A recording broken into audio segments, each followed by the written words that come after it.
Hey everyone! Today we're diving into a topic that I think hits close to home for every single one of us: faithfulness.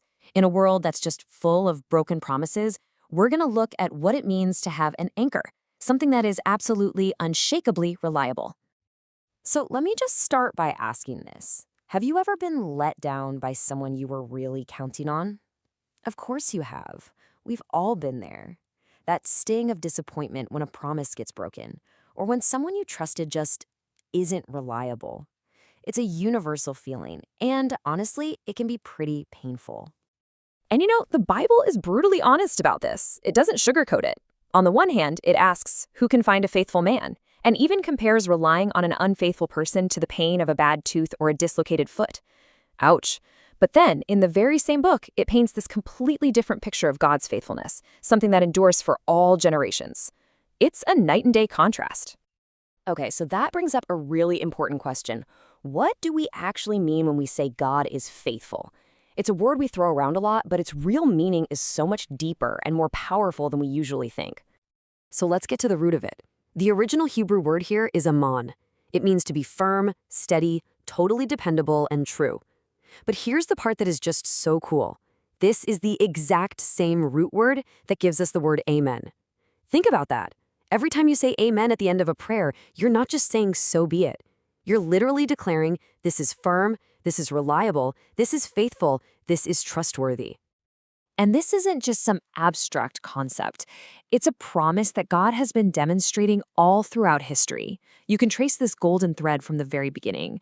With Abraham, God makes an unbreakable oath, swearing by himself because there's nothing greater. With David, he makes an everlasting covenant, promising his faithfulness will never fail. And of course, it all points to and culminates in Jesus Christ, who is called the faithful and true witness. And that very same faithfulness extends all the way down to us, to believers today. Now, this is maybe the most crucial point of all.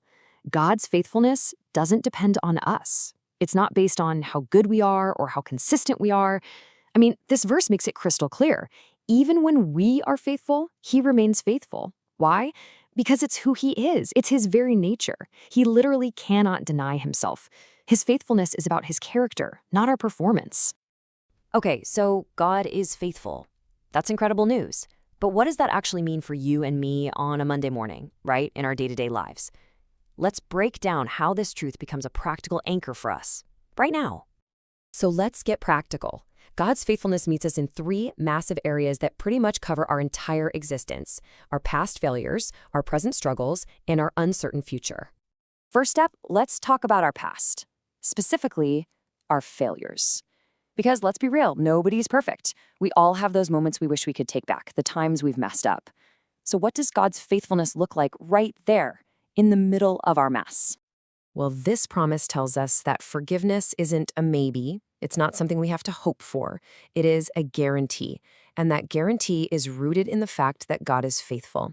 When we simply agree with God about our sin, that's all confess really means, his faithful and just character ensures that he will forgive us and cleanse us. That is a promise you can take to the bank every single time. Okay, so that covers our past.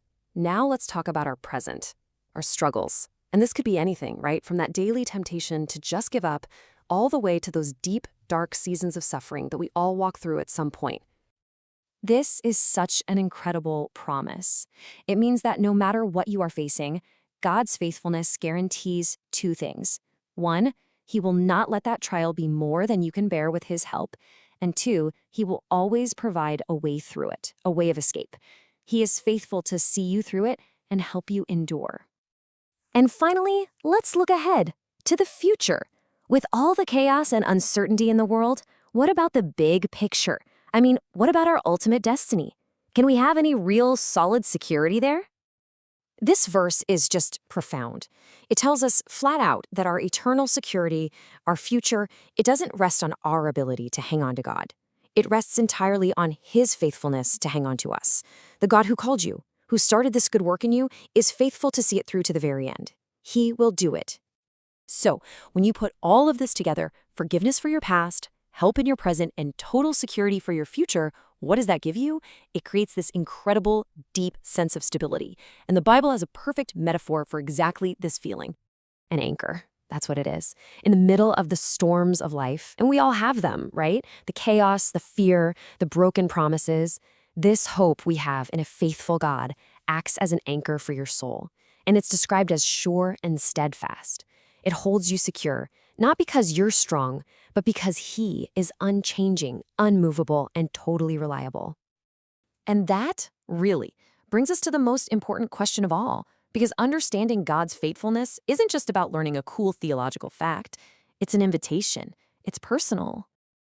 And that's the question we all have to answer for ourselves, isn't it?